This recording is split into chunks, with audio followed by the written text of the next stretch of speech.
Telugu flame క్షణక్షణం ఆనంద వీక్షణం. Telugu serials కు సంబంధించిన అప్డేట్స్ ఎప్పటికప్పుడు మీ వరకు రావడానికి తెలుగు ఫ్లేమ్ ఛానల్ ని సబ్స్క్రైబ్ చేసి పక్కనే ఉన్న బెల్ ఐకాన్ ని యాక్టివేట్ చేయండి. ఈటీవీ ప్రేక్షకుల ముందుకు రాబోతున్న సరికొత్త ధారావాహిక కాంతారా సీరియల్ కి సంబంధించిన ప్రోమో రివీల్ అయింది. ఆ ప్రోమోలోనే ప్రారంభ తారీఖుతో పాటు టైమింగ్స్ ని కూడా రివీల్ చేశారు. Kantara serial ETV own production నుండి రాబోతోంది. గతంలో భార్యామణి, అంతఃపురం, ఆడదే ఆధారం, అత్తారింటికి దారేది అలా మొదలైంది, సీతమ్మ వాకిట్లో సిరిమల్లె చెట్టు, మౌన పోరాటం, అనుపల్లవి ఇలా ఎన్నో సీరియల్స్ ను ఈటీవీ సొంత నిర్మాణ సంస్థ నుండి తీసుకువచ్చింది. ప్రస్తుతం కాంతారా అనే సరికొత్త సీరియల్ ఈటీవీ ఓన్ ప్రొడక్షన్ నుండి ప్రేక్షకులను అలరించడానికి వస్తోంది. ఈ సరికొత్త సీరియల్లో హీరోగా నటుడు గౌరవ్ వర్మ నటిస్తున్నారు.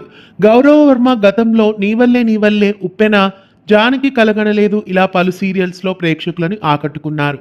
ఇటీవలే స్రవంతి సీరియల్లో కూడా గౌరవ్ వర్మ ఎంట్రీ ఇచ్చారు. గోపి అనే క్యారెక్టర్ లో కాంతార సీరియల్లో గౌరవ్ వర్మ హీరోగా నటిస్తున్నారు. ఇక హీరోయిన్ గా కాంతార క్యారెక్టర్ లో మరో సరికొత్త అమ్మాయి నటిస్తున్నారు.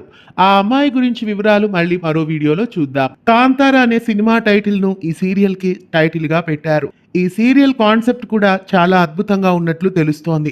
ఓ అడవి మల్లి కథ అంటూ క్యాప్షన్ కూడా ఈ సీరియల్ టైటిల్ కింద పెట్టారు. అయితే ఈ సీరియల్ అందరినీ ఆకట్టుకునేలా చక్కటి లొకేషన్స్ తో ఉండబోతోంది. కాంతారా సీరియల్ జూలై 2వ తారీఖు నుండి ప్రేక్షకుల ముందుకు రాబోతోంది. సోమవారం నుండి శనివారం వరకు మధ్యాహ్నం 2 గంటలకి కాంతారా సీరియల్ ప్రేక్షకుల ముందుకు రాబోతోంది. ఈటీవీ ఓన్ ప్రొడక్షన్ నుండి వచ్చిన భార్యామణి సీరియల్ ను కూడా మధ్యాహ్నం 2 గంటలకే మొదట ప్రారంభించారు. ప్రస్తుతం కాంతారా సీరియల్ ను మా అత్త బంగారం సీరియల్ కి రీప్లేస్మెంట్ గా మధ్యాహ్నం 2 గంటల స్లాట్ లో జూలై 2వ తేదీ నుండి ప్రారంభించబోతున్నారు.